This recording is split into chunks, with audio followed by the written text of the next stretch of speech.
që ta isme ka qenë ajo gruaja e parë që ka ardhur me xhinse vesh, me një pallto, edhe ku ma vlerën e kom hapë edhe krat. Kallzona pak historinë e korit Muza, unë nuk çudita shumë sa vite ka që është themelu kori Muza, se kemi një shumë për ta.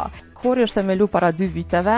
Mos me besu. Po, dhe që ata dhone veta që sa, se doket që është shumë më Po, doket që është që kem po. Para 2 viteve, unë e pataqit si shpallje në Facebook fillimisht, nuk e dija a kam pas interesim.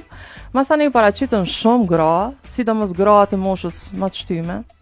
Edhe tani jemi bo 35 gra, cilat kanë mosha të ndryshme, profesione të ndryshme. A mbani prova shpesh me këto gra? Ne mbajmë një herë në javë prova çdo herë. Do të patëm s'patëm koncerte, e kemi kështu patjetër me u taku, se tani më jena bo dhe si familje dhe ndihmë të nevojshme me pas një takem. Normal para koncertit shtohen provat, interesimi ka qenë i madh qysh në fillim. Më i me thonë që në fillim kanë qenë 20, masanej tu shtu numre, edhe tash ka interesim, bile s'funde një grup prej Prishtinës është paraqit. Ta une uftej edhe vite jo, do të thonë. Po shumë qefi, tash përpesha një shoqe të rrugës të një të mere. Gratë e kësaj moshe kanë nevoj për një hapësirë, kanë nevoj për socializim, për argëtim. Na i kemi ofru këtë mundësi për mes muzikës, kongës. A e ke di që pëlqejet ideja Albina, a e ke nisë kështu veç me provu?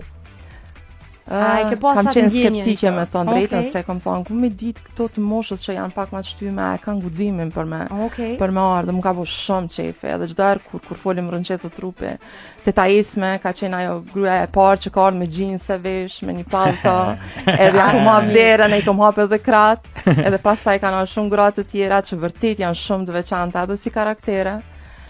Po edhe tash si profesioniste, sepse që 2 vite në radhazi kemi pas koncerte, paraqitje skenike, cilat ato i kanë bo me urrit profesionalisht me fitu edhe përvojë. Qysh po janë komentet prej njerëzve? Shumë pozitive. Ne çdo herë kur kemi bajt koncerte, kemi mbush sallat për plot. Kështu që shpresoj që edhe kësaj here kanë me ardhë, ja vlen me ardhë në kësi lloj manifestimesh të grave, sidomos ku gruaja është në vëmendje dhe në qendër. Unë dëgjoj një muzikë pak më ndryshe, për çfarë arsye kam këndu këngë të zhandrave të tilla si Molloko, Shade, do të thonë këngë të artistë që pak i ka njoh. Edhe jam për diçka shpirtënore, për kontribut më shumë.